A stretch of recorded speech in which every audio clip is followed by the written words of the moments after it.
All right, welcome back to U.S. history. Mr. Apple here, you know who I am.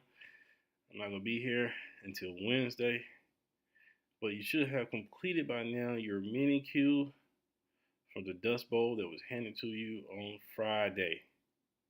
Now we're gonna talk about the Dust Bowl and some more things, but as you can see here, this PowerPoint is about the Great Depression, and the Dust Bowl was a part of the Great Depression. Also, we're gonna talk about FDR here. Now, as you look here, you see the first picture on this PowerPoint. This was known as the migrant mother. She was the greatest symbol of the Great Depression. If you turn to page 703 in your books, I hope you know you need to have your books open for certain examples I'm going to point out to you, but you also are going to be taking notes. So always get a sheet of paper out and take notes. You never know if I want to take them up or if I allow you to use them during a quiz. It's better to have them than not. Now, on page 703, you'll see the same exact picture that you see in the PowerPoint right now. Like I said, this is called the migrant mother. As you read here, migrant mother became one of the most recognizable symbols of the Great Depression, and perhaps the strongest argument in support of New Deal relief programs. And we'll talk about the New Deal as well. And the New Deal, something that was created by FDR. So let's go ahead and get into our first slide. The Great Depression key points. Now, the first bullet that you see here is called speculation and buying on margin. Now, speculation, more or less, that ties directly into the stock market. When you play the stock market, that is speculation. You are more or less speculating that the price of that stock will soon rise after you buy it. And the purpose of playing the stock market is you buy low, sell high. That is speculation. Now, you also have something called buying on margin. Buying on margin is very simple. As someone who plays the stock market, you are going to take a loan out to buy the stock. And it's very simple. If I wanted to buy stock, I don't have the money. So what do? I go to a bank or someone who's going to lend me the money on credit. I take that money and then I go and buy the stock. Now, the thing about the stock market is, if the price of the stock that I buy rises, then I sell, I can then go pay my loan off and I will have made a profit. But if I take a loan out, I go buy stock, and that stock drops at the price in which I bought it, it's no good. That means now I have lost money. Besides the fact that I lost money, I can no longer pay back the loan. Now, the bank who gave me that money, they're out. And eventually, when you have too many people doing this, the banks go broke, stock market go broke, everything's going bad. Then you got the Dust Bowl. We'll talk about the Dust Bowl a little bit later. But one of the main factors that led to the Dust Bowl was the crisis in the farm sector. And you see, that's one of the four main causes of the Great Depression. When you look here, the four main causes of the Great Depression. First one, tariffs and war debt cut down the foreign market for American goods. Now, that's very simple. As you all know, World War I just ended. And when World War I just ended, that means that many European countries could not afford to buy our goods. That goes because they had war debts. And if you have a war debt, your country's not too willing to buy goods from other countries. If people from other countries don't buy American goods, that means the Americans now lose their jobs. Also, tariffs. If they don't have money to rebuild their country, how are they going to pay tariffs to then ship their goods into our country? If they can't ship their goods into our country, that means we're not buying their goods. If we're not buying their goods, their people lose jobs as well. Crisis in the farm sector. This dealt with the issue of World War I once again. Then in World War I, many farmers overproduced goods expecting a long war, such as crops, cattle, and livestock. Well, when they overproduce, They had no one to buy those goods. Overproduction, underconsumption. That led to a crisis in the farm sector. We also had the issue of overgrazing. Overgrazing will lead to the Dust Bowl. We'll talk about that a little bit later. Then you had the availability of easy credit during the Great Depression or before the Great Depression. This goes back to buying on margin. Like I told you earlier, buying on margin means very simply that people took loans from banks to go buy stock. Well, if you take a loan from a bank, you go buy stock, and then that stock crashes, you don't have the money to go pay that loan off. Then that means the bank is eventually going to go bankrupt if they gave too many people loans who couldn't pay it off. And this all came crashing down right around Black Tuesday when the stock market crashed. And the last main cause of the Great Depression, unequal distribution of income. The richer got rich, the poor became poor. Okay? And like I always tell you, when you take notes, you need to make sure you are shorthanding your notes. Because if you go to a higher education or higher learning, the professor is not going to wait for you to take your notes. So you need to shorthand now so when you get there, you know what to do. Next slide. Who was the president during this time? Herbert Hoover. He was supposed to be a businessman. He was known for his business expertise. And he was a Republican. He did not believe in government intervention. And we talked about this before. Government regulation, we talked about it before, was social Darwinism, survival of the fittest. Well, Hoover believed in that. He didn't believe in government intervention. Now, he won the election of 1828. Well, the election of 1828 occurred before Black Tuesday when the stock market crashed. Please do not get Black Tuesday confused with Black Friday. Completely different things. Neither one has anything to do with the other. Black Friday is nothing but a marketing scheme to get people to buy goods that are left over. Now Black Tuesday was more or less when the stock market crashed in 1929. 1929, 28, I think it's 29. Well, this is how America is. When we go through hard times in this country, we look to the highest office in the land. And if you can't fix it, you will be voted out of office. And Herbert Hoover, he believed in voluntarism. Well, he believed that the private businesses and the churches around this country will be the ones to help pull us out of the Great Depression. Americans didn't want to hear that. Americans wanted to hear, what are you going to do for us now? Well, in the election of 1932, he didn't have too many answers. Many Americans blamed him. So when the election came around 1932, Hoover was blamed for doing too little about the Depression, and America wanted a new president. Who is that president going to be in 1932 is the question. Now, look over to the right of the PowerPoint. You see these small little shacks, very small shacks. When you get a collection of these shacks, they became known as shanty towns. Now, shanty towns became known as what? Hoovervilles, named after the Herbert Hoover, the president at the time. Americans were disgusted with him. In any way they could shame him, they could. And they were more than willing to put somebody else in the White House in 1932. The question is, who is that going to be? Next slide. FDR, Franklin Delano Roosevelt, two-term governor of New York and a distant cousin of Theodore Roosevelt, won the election of 1932.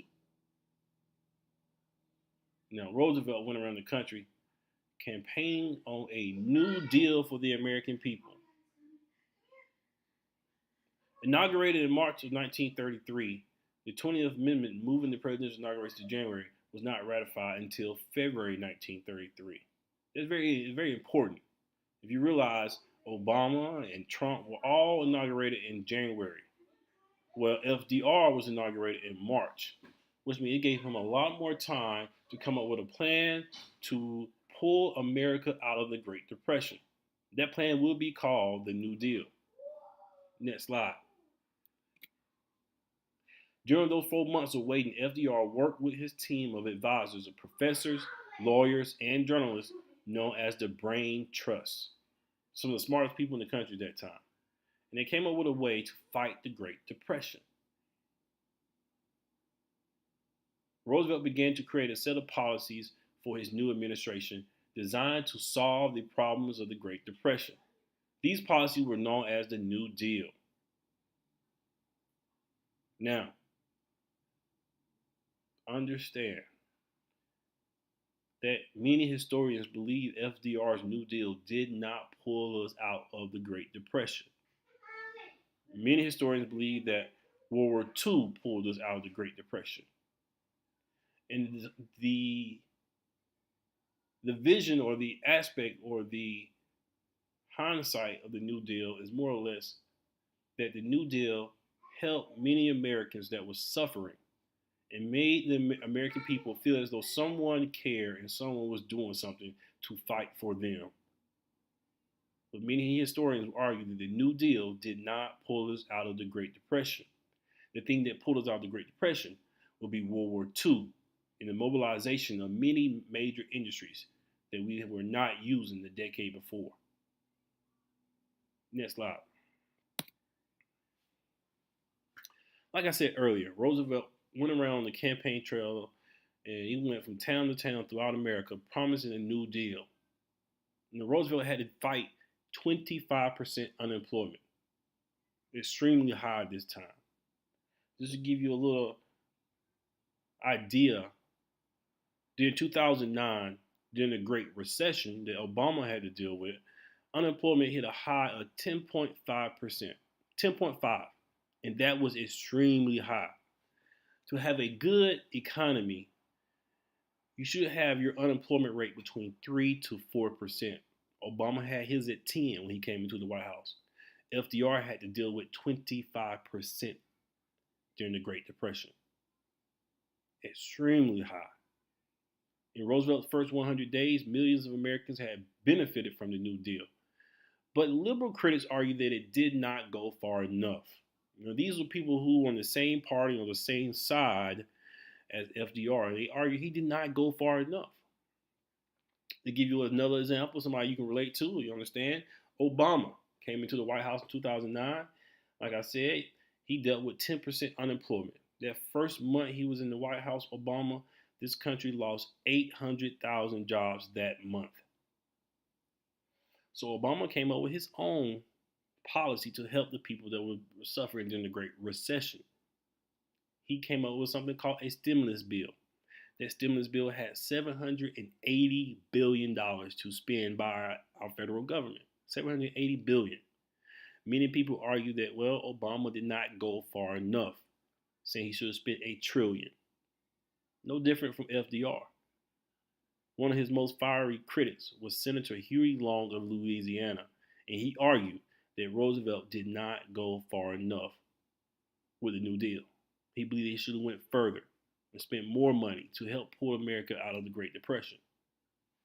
Next slide. As you see here, Huey Long had dreams of becoming president and began to turn against FDR's New Deal. Long proposed a nationwide social program called Share Our Wealth. And as you can see, Huey Long wanted to make a name for himself because he had dreams of becoming president. And so, what better way to then oppose the new president?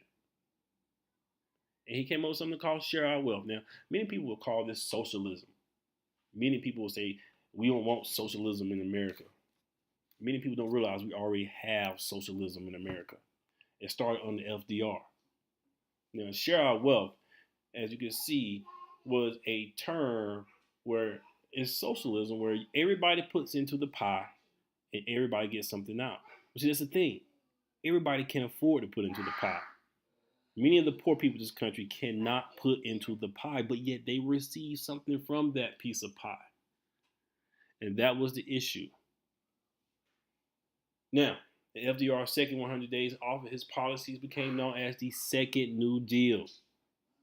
The Second New Deal.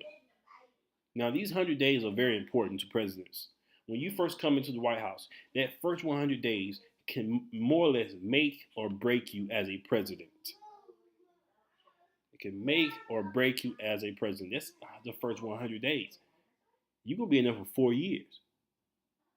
If you pay attention to the news right now, they're grading President Trump on his first 100 days. His approval rating among the American people is the lowest in history right now. So the first 100 days were very important to a presidency. Now, you also have the court packing bill here. I need you to make sure you look that up, see what the court packing bill is about. The court packing bill, more or less, was FDR's attempt to pack the courts with judges that he appoints. Judges are on the bench for life. They can serve 30 to 40, even 50 years if they live to be old enough. And FDR wanted to make sure his legacy would live long past his time in the White House. And any president can do that by packing the courts with judges that they like. Next slide. Here is the First Lady, Eleanor Roosevelt. The First Lady, Eleanor Roosevelt.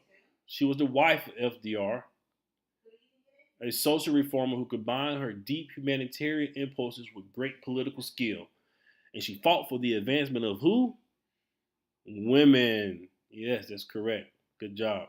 Now, she is very important. She will be one of the first ladies to actually be active and active in the White House. She just didn't sit in the White House. She actually got out in the country and she did what she could to make FDR look good. And she did what she could to help the American people.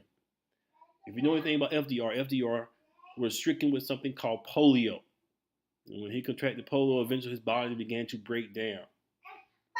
And when his body broke down, he was basically having to be in a wheelchair for the rest of his life. So when he became crippled into a wheelchair, guess who went around the country listening to the American people, talking to the American people, trying to understand their concerns? And that person was Eleanor Roosevelt. Eleanor Roosevelt listened to the American people and brought back their concerns to FDR. She was very involved in domestic changes as a first lady. If you look on page 704, there she is, Eleanor Roosevelt. Understand who she was and what she meant. Many people will whisper that she was a distant cousin of FDR and that she might have been a lesbian way back when. All right, next slide here. Here's some of the acts passed under FDR. First, you see right here is the Wagner Act. And the Wagner Act is very much is on page 705. You want to look at it right there, 705, the Wagner Act. Improving labor conditions. Sponsored by Senator Robert F. Wagner of New York, reestablished the provision of collective bargaining. The federal government now has protected the rights of workers again. Now, also, you have the Social Security Act. The most important achievement of the Second New Deal was the Social Security.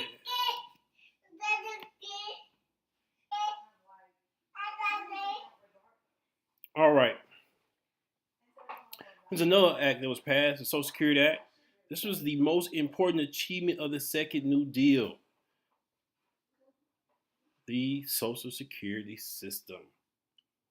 The SS Act passed in 1935 would change this country forever. As you all know, it was passed in 1935, as you just read, and we still currently have the Social Security system in place today. So what does the Social Security system do for American citizens? Next page. Here are the three things that stick out the most. It is old age insurance for retirees 65 or older and their spouses. Also, unemployment compensation system. And the last one, aids to families with dependent children and their disabled. So let's talk about the first one here. You have old age insurance for retirees 65 or older and their spouses. Now, this one I think you can more or less credit to FDR and Eleanor Roosevelt each. As Eleanor and many of FDR's administration were going around the country during the Great Depression, they kept noticing certain things. That a lot of the elderly people in our country were left alone to fend for themselves. Either their family had moved on, they had no one to take care of them, and the way FDR and Eleanor felt was that something had to be done to take care of these elderly people. And they came up with Social Security. The way they felt was these people who served our country in many years working in the workforce now need someone to take care of them. So they came up with the old age insurance for retirees 65 or older. Social Security Act also gave us unemployment compensation.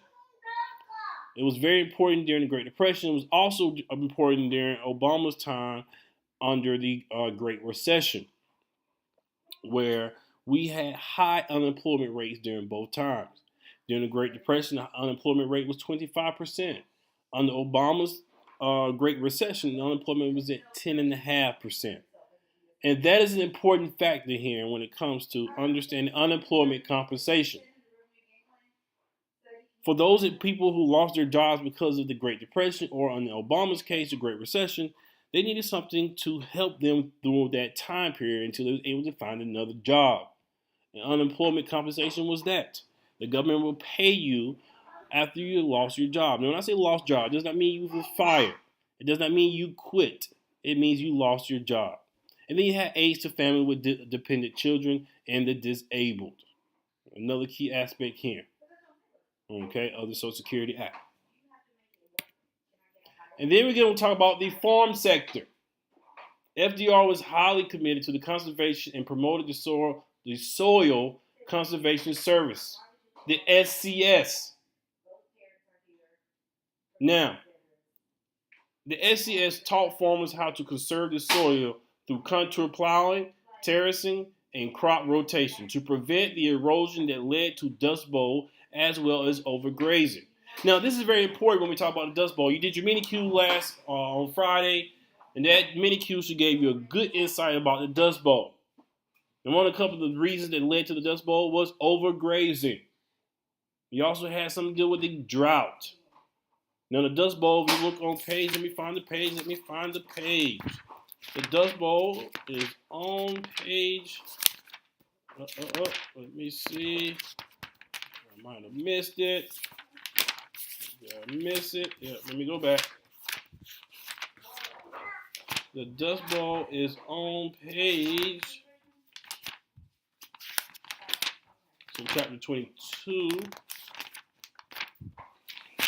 on page 680. This same map should have been in your, if I'm not mistaken, it might have been in your mini-Q. But it shows you where the Dust Bowl was, and also shows you the area that was affected by the Dust Bowl. Now, a couple of the main causes of the Dust Bowl, like I told you earlier, was drought and overgrazing. And then you also had the issue of the farm sector, where many farmers were using terrible techniques that did not replenish the soil. And with that, you saw the grass leaving. And when the grass was leaving, it was nothing to hold the dirt and dust down. Now, I'll show you a clip of this when I get back. But understand about the Dust Bowl, understand about overgrazing, understand also about when it came to the farm sector, overproduction and underconsumption. Okay, that goes back to World War I, where our farmers were overproducing for World War I, and come to find out we didn't need everything they produced. So you had underconsumption. Next slide. Here's some other acts that were passed on the FDR. And the first one you see here is the Tennessee Valley Authority, TVA. TVA. Now, one of the most important things the TVA did was create jobs. How else are you going to get pulled out of recession? How else are you going to get pulled out of the Great Depression? You create jobs. Once you create jobs, people have money. When people have money, what do they tend to do? Spend it. And when people spend money, they create more what? Jobs. So with the TVA, the Tennessee Valley Authority, you turn to page 726 and 727 in your book, you will see what the TVA did. As you can see, this part of the country, the Tennessee Valley, they did not have electricity, and they were plagued with constant flooding in the Tennessee Valley. Well, what FDR did with the TVA was create dams. Now, to build these dams, you need human workers.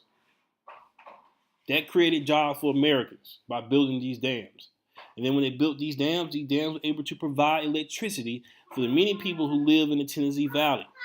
Now, if you look on page 724, it says, before 1930, most homes in the area had no electricity. Women washed clothes outside their homestead near Andersonville, Tennessee. In 1933, their estates were submerged when the North Dam filled. Okay? So understand the Tennessee Valley Authority, what its importance was. It created jobs, provided electricity, and it prevented flooding in the TVA. But I think the most important part here was it created jobs. Okay? Then you got the FDIC and you have the SEC. Now, the FDIC is the Federal Deposit Insurance Corporation. Now, I don't know if I told you, but during the Great Depression, over 600 banks went bankrupt. They failed. They collapsed. And everybody who had money in those banks lost their life savings. And people didn't trust the banks anymore. I have an uncle to this day who do not put his money in banks because of the Great Depression, which he lived through. So, what did the U.S. government do? The U.S. government said we must rebuild the American trust in our banking system. So we'll come up with the FDIC, the Federal Deposit Insurance Corporation. This purpose of this was to insure anybody's money in the bank. So if I deposit my little $500 or $600 in the bank and my bank failed, the FDIC is going to pay me back my $500 to $600. If I'm not mistaken, the FDIC will pay you back up to $250,000 if you deposit into the bank and that bank fails. The whole purpose of the FDIC was to create or more or less rebuild the trust of the American people in our banking system. Because when those banks collapsed during the Great Depression, a lot of people lost everything they had. And then you got the SEC, Securities and Exchange Commission.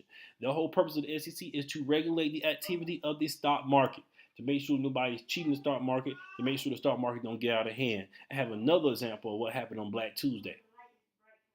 Okay, now these were some more acts that was passed under FDR, TVA, the FDIC, and the SEC. Know them all. All right, that is the end of the slide here. Now you need to make sure that you are getting my USA test prep done, because right now I believe you have an assignment up that's due on Wednesday. You also have a spring break assignment you should have done by now. Get it done. And understand, when I come back, you're going to have a bunch of quizzes and tests. Be ready.